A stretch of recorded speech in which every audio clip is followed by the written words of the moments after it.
Okay, so can you tell us a bit about your experiences in San Francisco? Yeah, well, we drove around and seen all the different sites that we were to see, and then she stopped and then she said, well, I'm going to make a phone call. And she went in and she come out and she said, I got word that I'm to take you down to, and he's going to meet us, this government man is going to meet us at Fisherman's Wharf.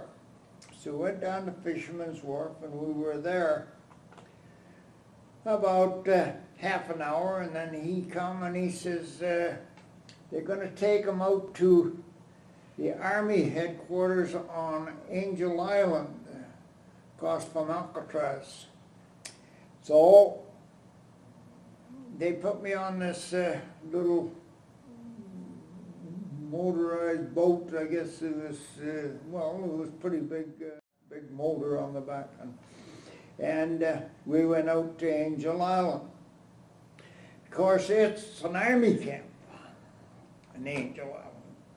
So when I got there, they made me go through the thing, and they said, you can't have an Air Force uniform on when you're in the Army. You're in the Army now.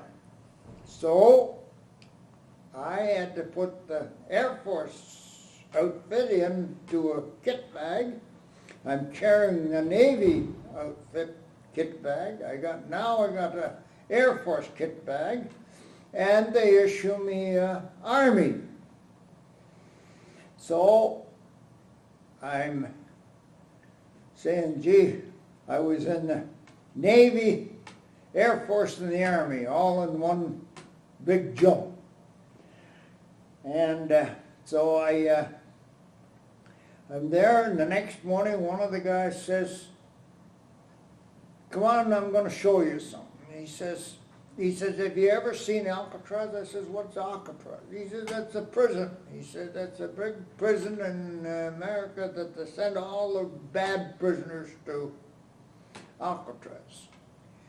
And he says, we can go over through this path and we can go right over across from Alcatraz. You can see them moving around in the prison courtyard and that, and you can see all of them walking around.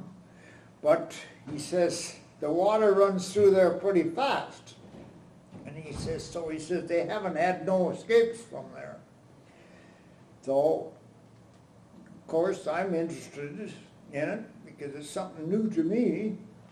And I go with him, and we get across from Alcatraz, and we could see the prisoners, and they could see us, and the different ones waving over. And I'd say, I wish I was over on that side instead of where we are. So we stayed there for a while, and the water is churning in big whirlpools as it goes through that, because it's very narrow, and of course the water's got to go through, and the current movement is moving pretty fast in that water.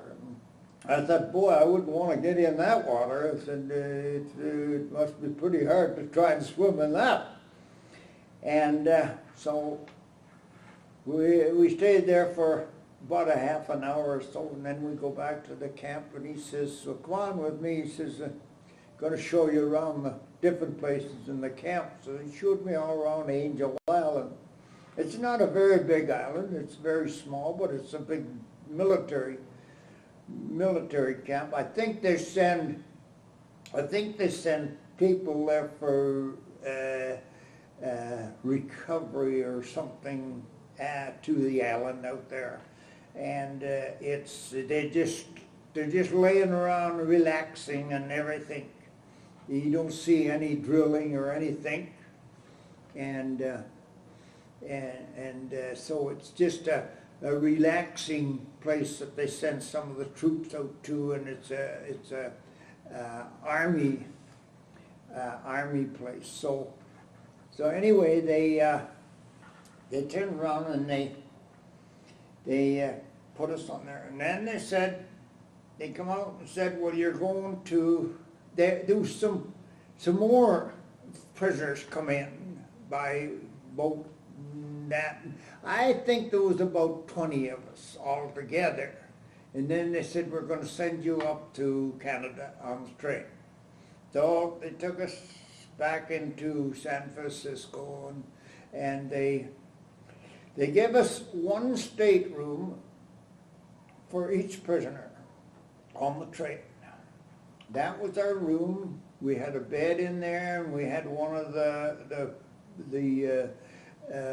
porters that was on the train that took us. They made our bed and looked after us if we wanted something and that, and they looked after our room and cleaned it. That we went up to. I think we were traveling. I think it was 2 days and 3 nights. I think we traveled on the train. So we got into we first of all we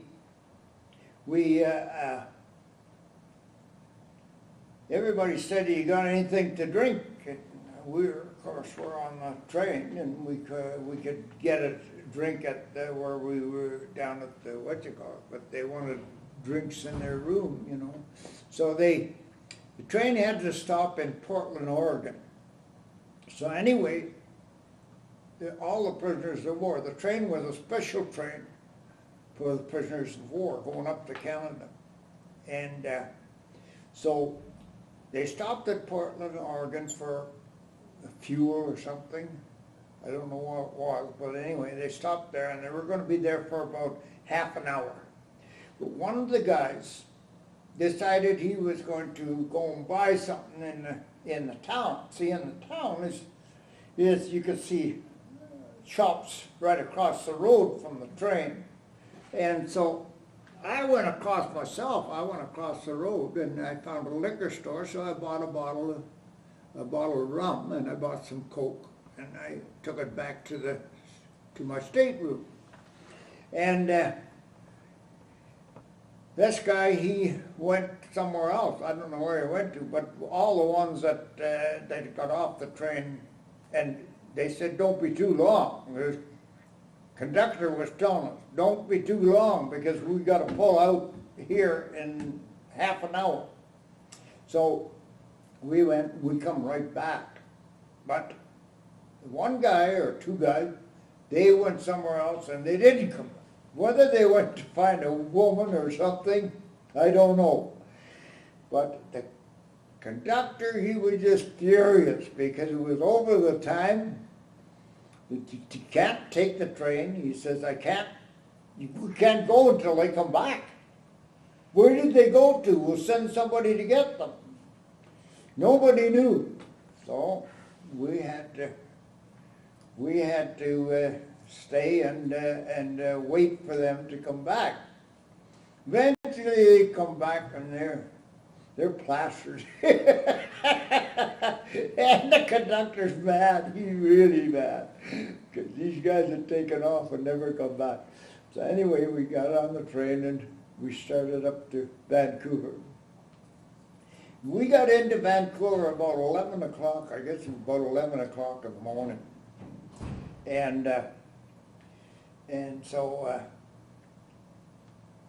when we got off the train, and they said, "We're going to take you to the hospital, to the Army hospital, and you're going to be all given medical up there at the Army hospital." So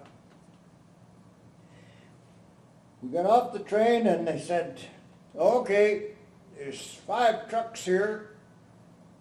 Get in the back of the truck." And that's how we rode in Canada. We said, "Well, fellas, we're back in Canada." and we all clapped. And we went up to the hospital, and we had a medical, and went all over us and that. And they asked us, they sat us down, and they had one officer sitting there, and you come into the room, and you sat right across from him. He said, "All right, what ailments did you have in the prison camp? We got no records. We lost all your records. So what sicknesses did you have? We said we were sick all the time. Well, I want to know whether you were wounded. I said, sure. I said, I got a wound in my knee. I said, I showed him a little mark, and I said, a piece of shrapnel hit there, and I flicked it out with my finger, and I said, it burnt, and it made a scar. What do I get for it?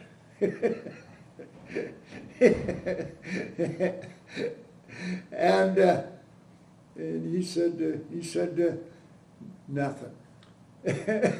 And so I said, well, that's about it. I said, I fell in the prison camp. I was in on a tatami on a wooden platform with a thin rice pack on the thing, and I said, I laid there for about 6 months because I said, I wrapped around the bar that they had in there, and he says, does it bother you? I said, yeah, well, it hasn't bothered me since. I said, I was working, but I said, I went back to work, and I said, all I was doing was marking ties that was bad with a stick and a piece of chalk. And I said, but it's not bothered me very much since. And so he never even put in a report, see. Never put in a report. So then, of course, I was so happy to be home going back, so when I had my medical, I said to one of them, I said, how soon can I get to Winnipeg? I want to go back to Winnipeg. I don't want to stay in Vancouver. I want to go back to Winnipeg. So they said Tuesday. So it was about, when we got on the train on Tuesday, there were all about 10 Royal Rifles that was going back to Quebec, and myself. I was the only Winnipeg Grenadier going back. So in Winnipeg, they got word that some Hong Kong veterans was coming back. They would left Vancouver on Tuesday, and they would be in Winnipeg in a couple of days. So they had a big party at the station, CPR station, for prisoners coming back. So when we pulled into the station, the band started playing. Oh, they were yelling, the people were yelling there, who gets off the train is just me. And I thought, boy, what a welcome I got. And they said, where's the rest of the prisoners of war? And I said, it's only me. I said, all the rest is going through to Quebec. I'm the only one. So every reporter come rushing over to me. So my sisters and my brother's wife, her mother, and a bunch of them was at the station to meet whoever come in. So they want to talk to me, and the reporters are going. So somebody said, hey, look at, what we'll do is we're going to put his relations. I said, I want to talk to my sisters. And so this one guy, he says, well, come on. He says, we're going to put you in a room with your family, so as you can greet your family, and then we'll let the reporters in after to ask you any questions.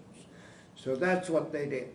They put me in there, and I was with my sister and my brother's wife, both my brother's wives.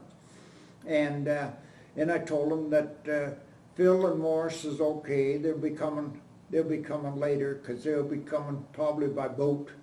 I said I flew to San Francisco, and I said I was just lucky, that's all, that I got home first.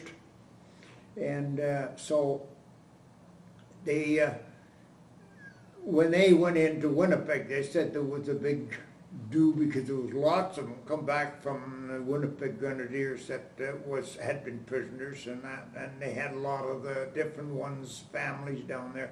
And you only, like, they were probably down there when I come in, but then when they seen there was only one, they left.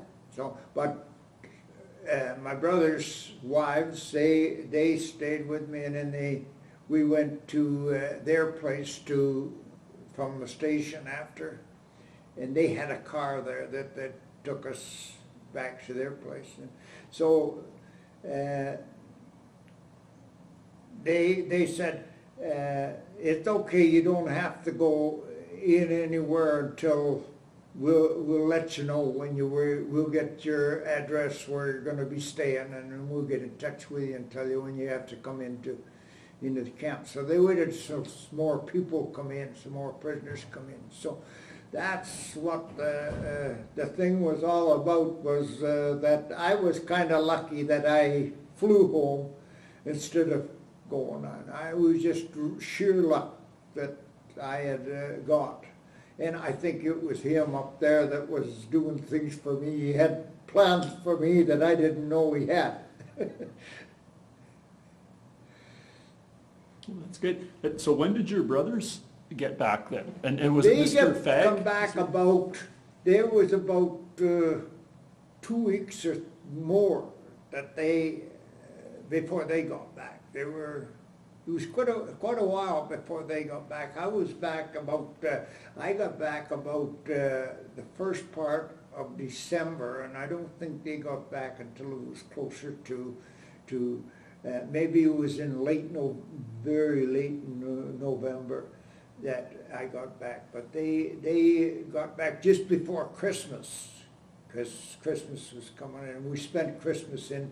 I remember that that one thing that I did was we had a big party in Winnipeg for Christmas, and so I had to go to my two brothers that was in Winnipeg, one that was in in Europe, and the one the other one that was still in there, and I had to take these.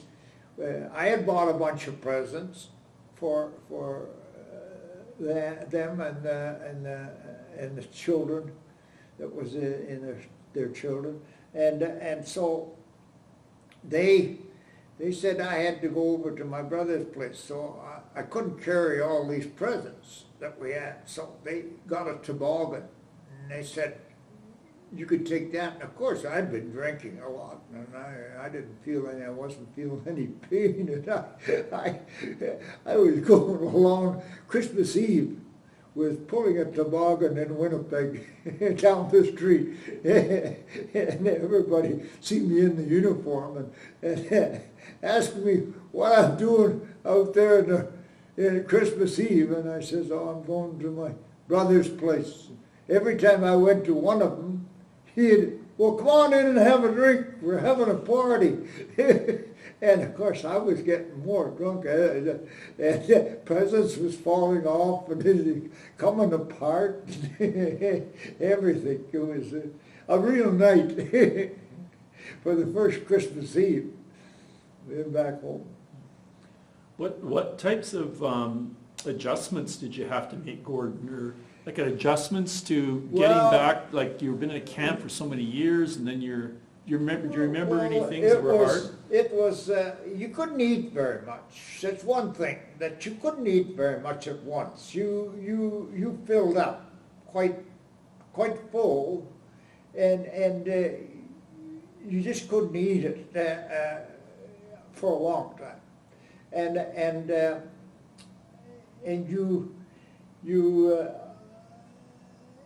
you weren't really hungry. If you ate a little bit, you weren't hungry because your stomach was so small that a little bit was more than what you had when you were in the camp. The things you ate was a little bit more than what you, and if you got a piece of just one slice of bacon would be plenty. You know, you couldn't eat a big 6 slices of bacon. You couldn't eat one piece of toast would be fine, and one egg. and that's about all you could handle to eat, and then you probably didn't finish it all anyway because you filled up very fast when your stomach was so small that it didn't really stretch out until later when you got eating more. But one of the things that I found was when I first come back to Winnipeg, they put me in the hospital, and they said, "You're so skinny. You're so skinny. We're going to see if we can put some fat on you." And so they fed me eggnogs in between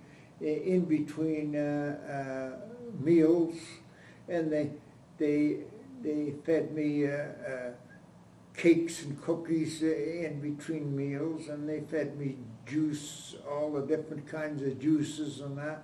And by the time it come to eat, you were too full to eat anything, and they wondered why you weren't eating, And I said, "Well, gee, I just had something at 10 o'clock. Now you're trying to give me a big meal at noon." And I said, "I just can't handle it." And so they were giving me eggnogs and milkshakes and everything like that, trying to put some weight on me. And they just couldn't do it because you couldn't eat that much to try to put weight on. You lose it fast, but you can't put it on very fast like that. And so it was pretty good. It was all right in Winnipeg. We got good treatment in the hospital in Winnipeg. But I got pretty bad treatment in Calgary when I first come to Calgary, and I told them. What year would have that been, Gordon? You came to Calgary? That was in 1948. We came in October 1948. It'll be 60 years this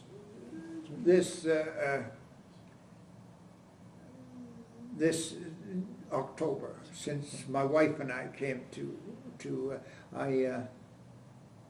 I don't know. We all drank when we come home because we hadn't really we did a lot of drinking in Jamaica because rum was 27 cents a bottle, and so you drank it. And I was only 17 years old in Jamaica, and of course you could drink a lot of rum when you're 17, and it's 27 cents a bottle. So it's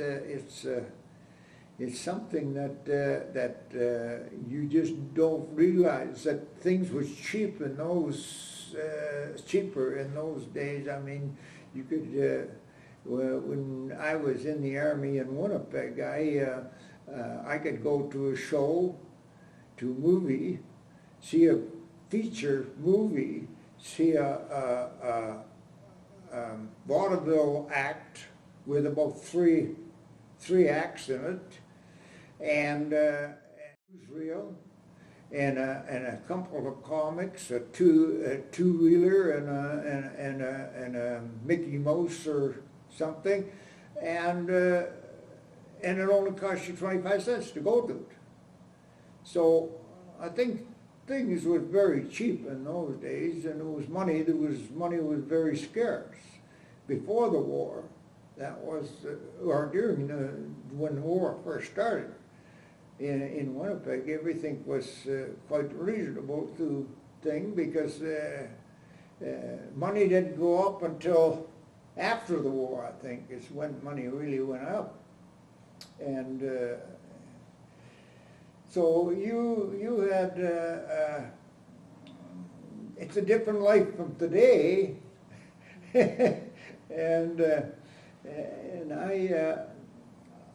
I wanted to tell you about wearing these things in when we first was captured.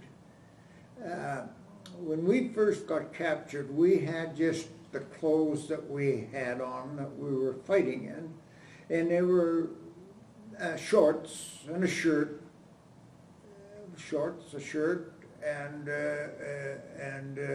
They were just made of khaki, and that's what we got in. Well, when we got into the prison camp, they didn't last very long because they got dirty. You had no way of washing them. They were filthy. And then Japanese come along and said, dirty clothes, well, they're full of lice and that, and you would try to get the lice out, and you ripped it and did that. So then they come along and give us a G-string. The G-string is a piece of linen coming down along like this with two ties on here.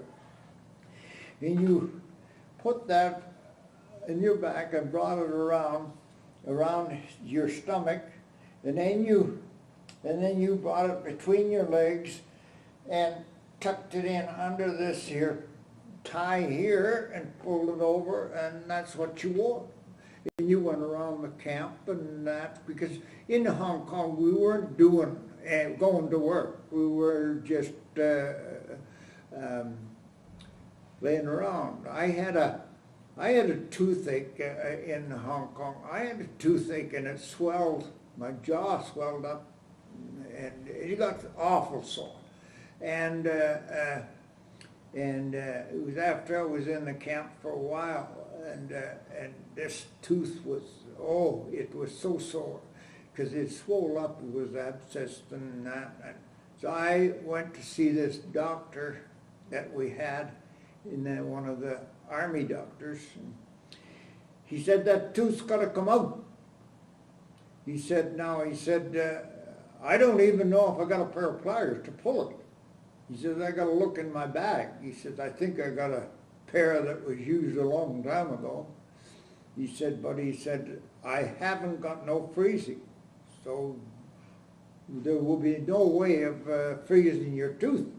But it's got to come out because it's going to kill you if you don't come out. So he said, we'll see what we can do to get it pulled.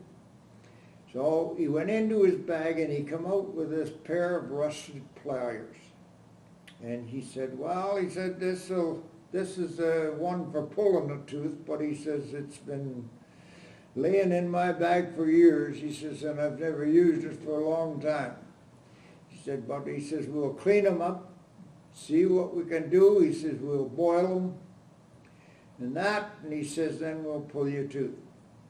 So I'm saying, holy cow, and I'm not going to have any freezing in it. I don't want them pulling my tooth without any freezing in it. So he got two big husky guys, and they held on to me, and he said, open your mouth. He said, the tooth's got to come out. So he pulled that tooth, and boy, I thought he was taking I felt like he was taking it right from down in my toes and pulling it up through my body, because I said, oh, that thing hurt. I said, it hurt, and I said, these two guys are digging their hands into my arms to hold me down, hold me solid. And he pulled the tooth. I said, that's the worst thing I ever had to happen to me in the prison camp, was pulling that tooth. I said, there were a lot of things that happened in the prison camp.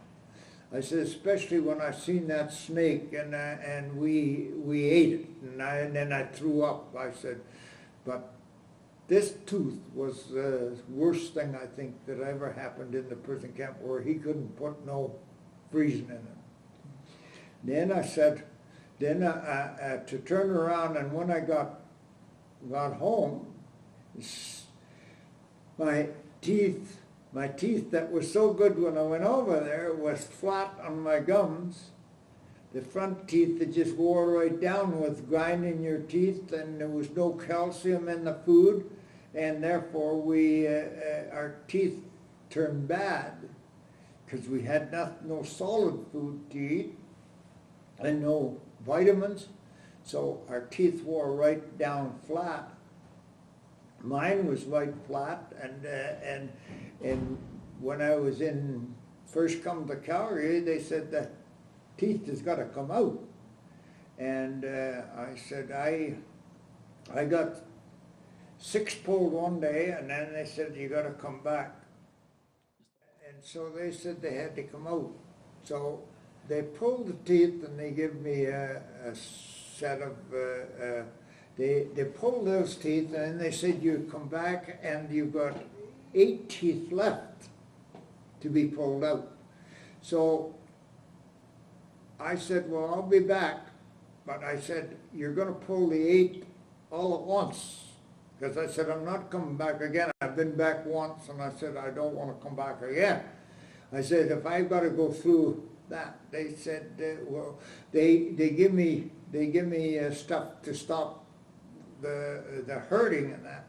But when they put it into, they give me 3 times. They put the needle in to give the stuff to stop it, and none of them took. I could still feel it when he touched, I could still feel it. And he said, well, he says, I'll give you 3 shots of that. I can't give you any more of it. So the teeth has got to. And I said, well, pull them all, because I'm not going to come back and go through this again. So he says, we're just going to take half of them today, and then you'll come back. And I said, no. I said, I won't be back again. I said, you take them all now. So they pulled all the teeth, the rest of them that was left in there, and then I had to wait for months for my gums to shrink and get better and that, and my gum to get these ones so they could get a hold of the tooth. They had to cut the gum to get it so they could get pliers on. So they did that, and my mouth was pretty sore anyway, so they had to heal that up before I could get false teeth. So I was eating pretty soft food for quite a while. So then I went in, and when I started to, what was that? Well, I was going to ask you, so when you were in Winnipeg, how long did you stay in the service before you left the Army, obviously? Yeah. When did you do that? And what did they give you, like when you left, what did you get, like for back pay or anything? Well, they turned around. They didn't, it was good in Winnipeg, in Deer Lodge Hospital. It was very good to us in Deer Lodge because we were from Winnipeg, see.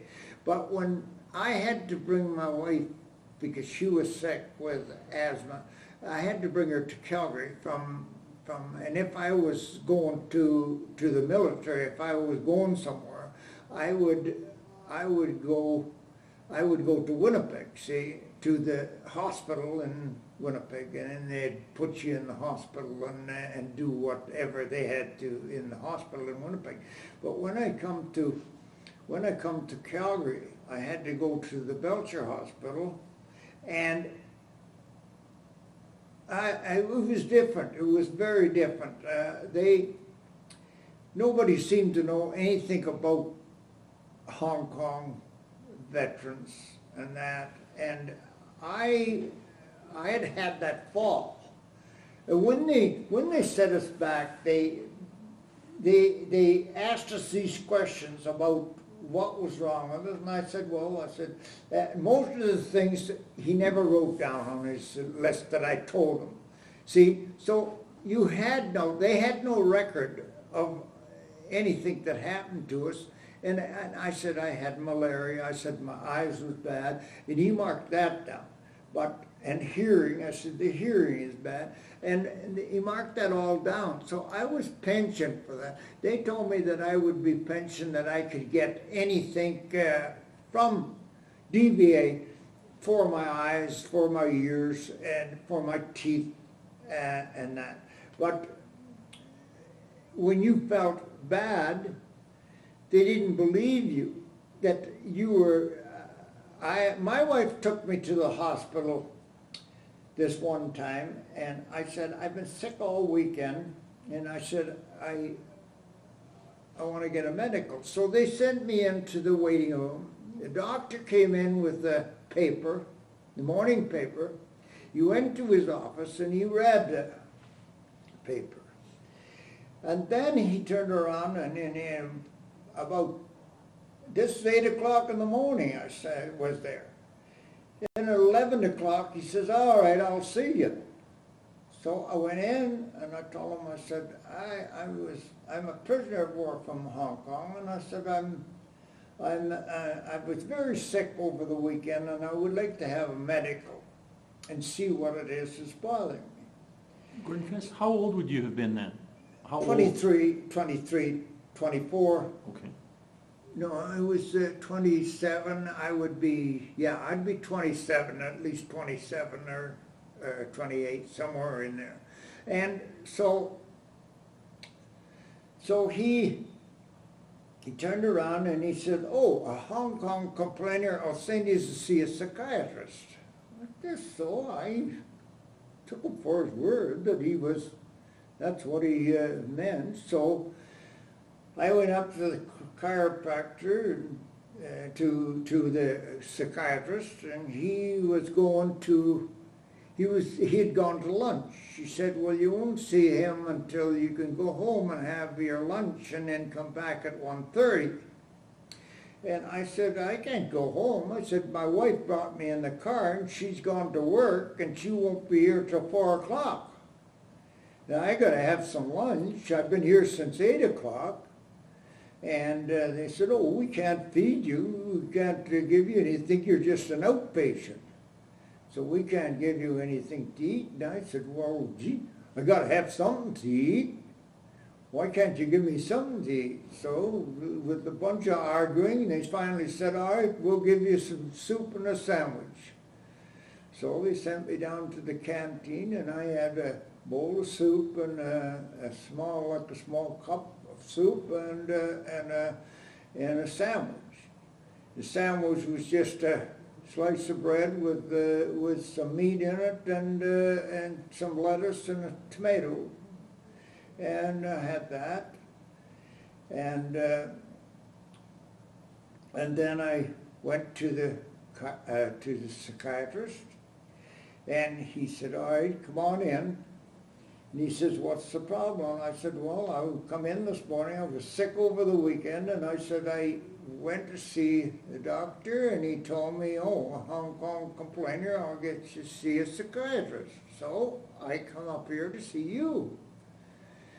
He said, you don't need to see me. He said, you come in for a medical, that's the doctor's. So he got on the telephone and he said, called him by his name, and he said, give this guy, no use in sending him up to see me. He said, give the guy a medical. That's what he wants. So I went back down to his office and he put the thing on my arm, and he said, your blood pressure is good. He put the thing on my heart, and he says, your heart's good. He says, you're going to live a long time, and he slapped me on the back. And he said, you can go home now. So I went out to I phoned my wife, and she come over to the hospital to pick me up at 4 o'clock, and she said, well, what did they give you? And I told her what happened. And she said, oh my God, like that. She went home, and that night she sat down and she wrote a letter to Prime Minister Pearson and one to the head doctor of DVA.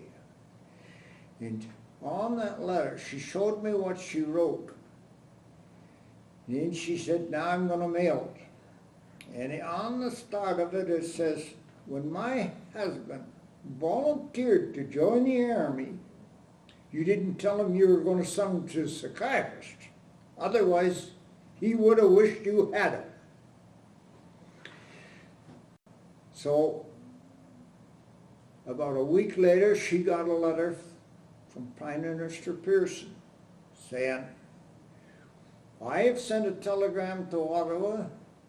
They're going to pull your husband's medical papers, and they're going to go over them, and he will have a complete medical in the hospital when he gets the letter from DVA. So I waited, and Prime Minister person says, I'm very sorry that this happened. Your husband will be looked after. So, when I went to the hospital, I got this letter telling me to report to the hospital on this date. I walked into the hospital with my wife. She was with me. And the nurse come out and said, okay, what can I do for you? And I said, my name's Gordon Durrant, I'm supposed to report for. And as soon as I said Gordon Durrant, I said there was nurses and doctors and everybody running out of every door. I said, I couldn't believe it. They grabbed the wheelchair, sit down, we're going to look after you, we're going to do this for you and that for you. And I said, I couldn't believe the treatment that I was going to get. So then I went up to, they took me upstairs, put me in a bed, and they give me a medical and everything, and I was in the hospital for about a week or 2 weeks. Gordon, is that in Calgary, or what city are you in at Calgary, that time? And in Belcher. In the Belcher. In the Belcher? And what, are you working at that time? No. You're union work right then? No, I didn't have a job. I couldn't get a job. Okay. Yeah. Do you think was there a reason you thought you couldn't get a job? Well, it was because there was no jobs for us. Oh, okay. There was no jobs. All the jobs had been taken by the people from Europe. And of course, there was no jobs in Calgary at the time. Okay. Because at that time, because it was a very small city. And right from the bay down to the armories, it was all houses. Every street was houses on both sides of the street, and beyond the armories, there was nothing. Nothing west of the armories or north. You went to 16th Avenue, and then it was just farms from then on. So Calgary was very small. Had you got any payment from the government when you left the army? Did the government give you any, like, did you get back pay? We got back pay, and it come out to $1.30, I think $1.30 a day you got in the army. And it come out to about $1,300, and that's what I got, was around $1,300. But I had to act. My sergeant, when the war broke out, he said we need a corporal in our platoon, and we're going to make you a corporal. You will act as a corporal with the 7 men that I'm giving you, and you will be in charge of them and report to me. And that, he says, I'm going to put you out at the pillbox. And I had spent as a corporal with the men that we were training, because I had trained in Jamaica, and these was all practically new guys that had been put in when we got to Winnipeg and was going over to Hong Kong. And so they hadn't had no training. So we were training them, and I was acting as a corporal. And he said, you will get promoted after the war. And so I didn't pay any more attention to it. I did my job that he told me to do, and I trained some of the guys when he had sent me up by myself up to the pillbox, and he was up there, and then he had to leave, and I stayed up there with the men until the weekend, and then we went back down to he come up and said, we're going back down to the thing. Well, that's when the war broke out. And of course, then I acted, through the war, I acted as a corporal. And when the war was on, this young lieutenant come along, and he said, I said, I have to go and get the men something to eat. And he told me, he said, you stay right where you are. You're not to go and get somebody. And of course, I was just I had no stripes or nothing. He just figured I was one of the men. See? So I said, well, I'm in charge of these 7 men. And I said, they're hungry. They hadn't ate since last night. I said, they got to have something to eat. And he said, well, he said, you stay here. And he says, if you leave, I'll put you on a charge. And so then the sergeant come along, and I said, gee, we got to get something to eat for these guys because they're hungry. He said, well, you go ahead and get something to eat for them. He says, I'm going, I've got to go over here. He said, to see to somebody, and he said, you go ahead and get it. And I said, well, Lieutenant told me that wasn't to go. And he said, well, you go ahead. He says, he doesn't know. He's scared about the war or something. And he said he's really not, he said, you don't worry about him. So he says, you do what I tell you. He said, because I'm in charge of this platoon, not him. So anyway, I went and got something to eat. And he come along after, and he said, where did this food come from? And I said, I went and got it for the men. I said, the sergeant told me to. So so there was no record of you being a corporal. So when you got your payout, I got private pay. private, all right, Yeah. okay. Now, did you have any, going back to when you must meet your wife, are you I having told any that fears? guy, I told that guy that was sitting there, Yeah, asking us what happened. I said, I acted as a corporal of our platoon all through the fighting. And he never put it, he says, you're still down as a private. He said, you're still as a private. And so I didn't get recognized that I had been there. So I was so happy to be home that it didn't bother me that much. did you ever have It would have fears? been a lot more pay. I would have got a lot more pay for it if I'd have got my pay, but I didn't get it. And so I've never really gone after anything. I never said anything or that. I told them that I acted as a corporal. The sergeant, I don't know where that sergeant went to. I never seen him no more. So when I come out, I don't know what happened, where the promotions or anything, and that come in. But if I'd have told them when they were writing things down and said, well, I was a corporal, they might have put it down as a corporal in my records, but it was never put down. It was never rolled into my records. So I really even my discharge said Private Gordon Durrant.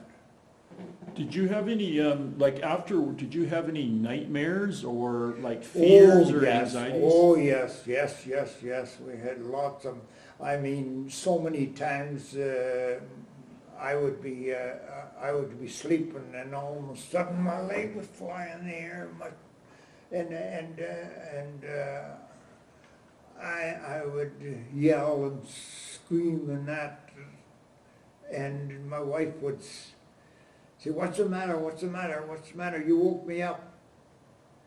And because she would try to calm me down, and she says, you're having a bad dream, you're having a bad dream. And there was a lot of things like that. And then malaria come back. Malaria came back for 5 years after I come back. And I went delirious 2 or 3 times when I got it in that time. And it always came back. I had it in the first 2 weeks of August. It always came back at that time, when it came back. They told me it would come back for seven years. Malaria would come back 7 years with you. But I went 5 years with it, and sometimes I was pretty bad.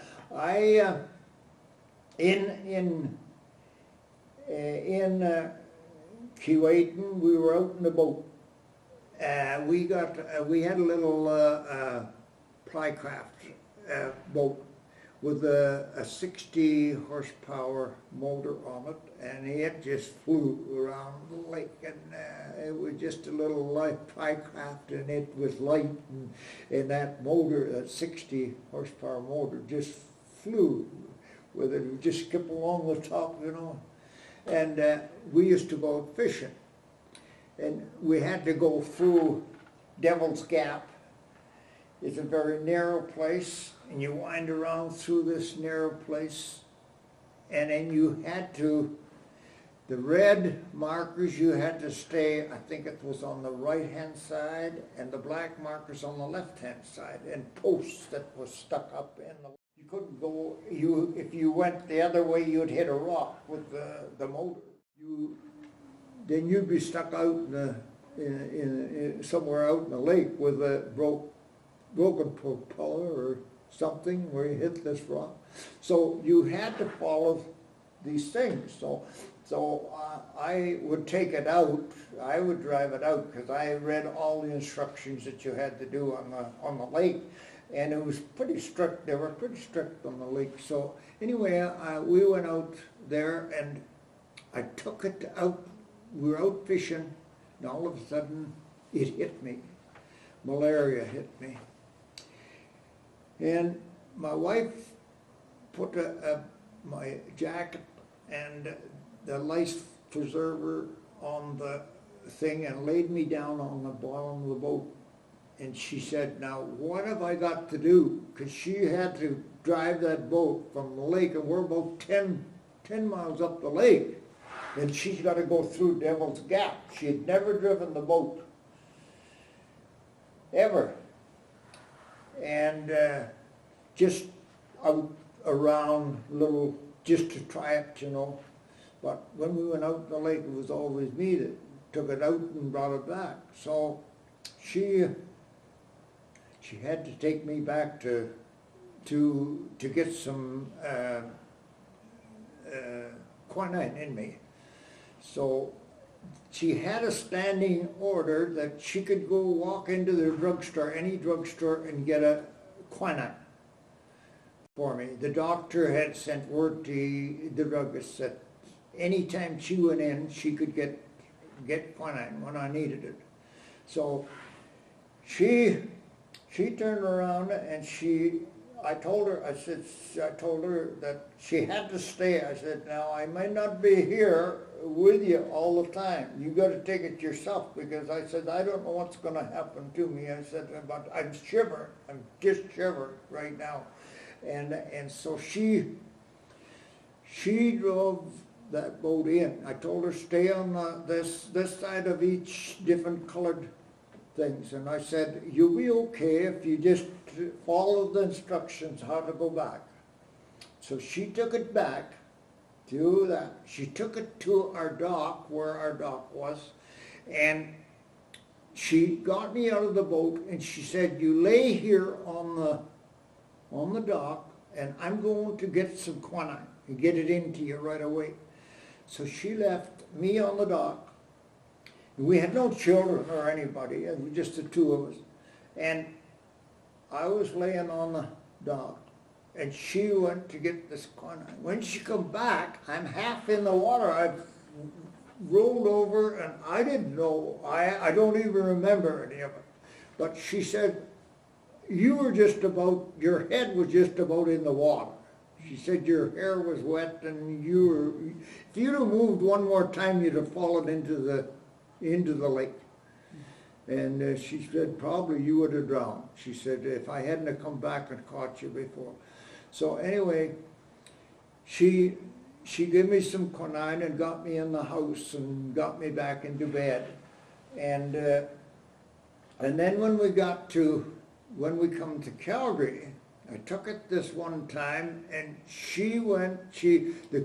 I had my two sons. My two sons was there, and the oldest one, my oldest one, and the second one was there, and I think the other boy was a young baby, but they left the oldest one to look after the other two. Well, I was in bed and didn't know nothing. I just didn't know nothing. So then, with me shivering, and then all of a sudden I got hot, I guess, and I went delirious. And I grabbed the pillow and I said, "The house is on fire."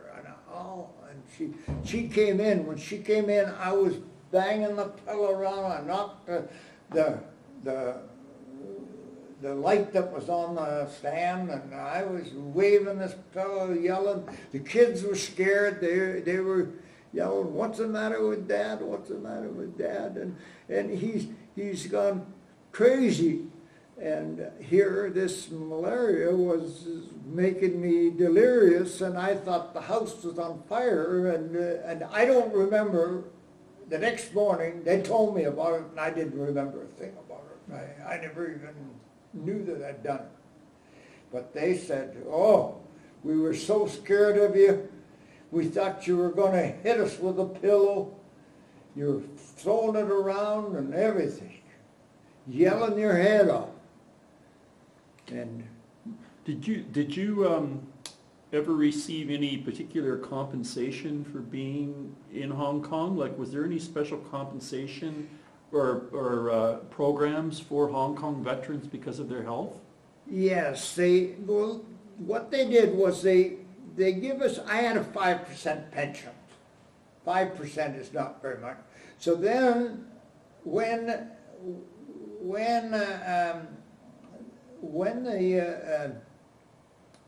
she wrote to them, they give me a medical, and they come back and give me 50%.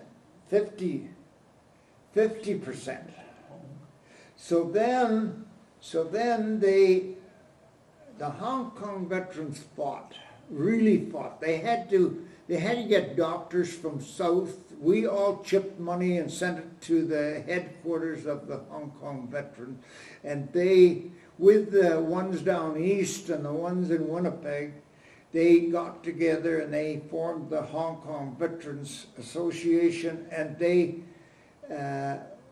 got doctors.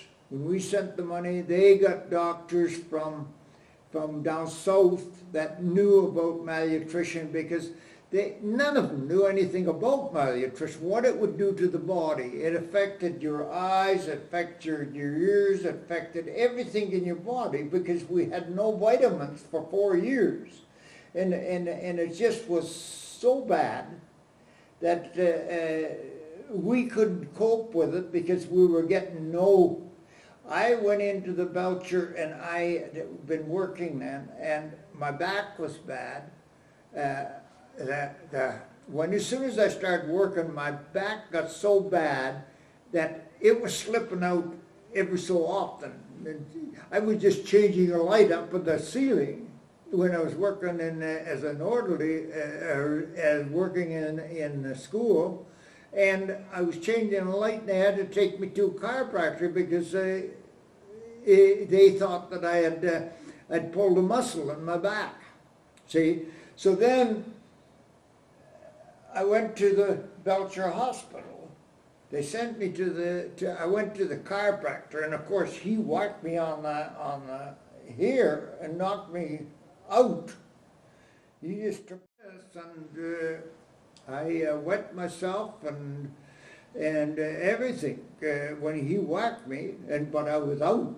And then when I come to, then he said, "I think you should take him to the hospital." So they took me to the Belcher Hospital, and I said, "I would like to see a bone specialist. I think my back is acting up."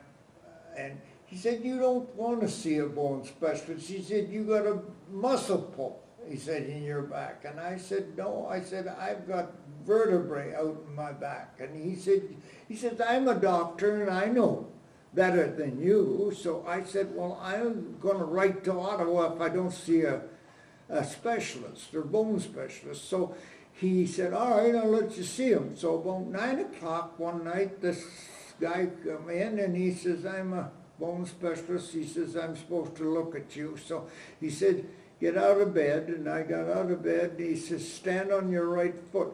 I stood on my right foot. He said, get back in bed. You've got a vertebrae out.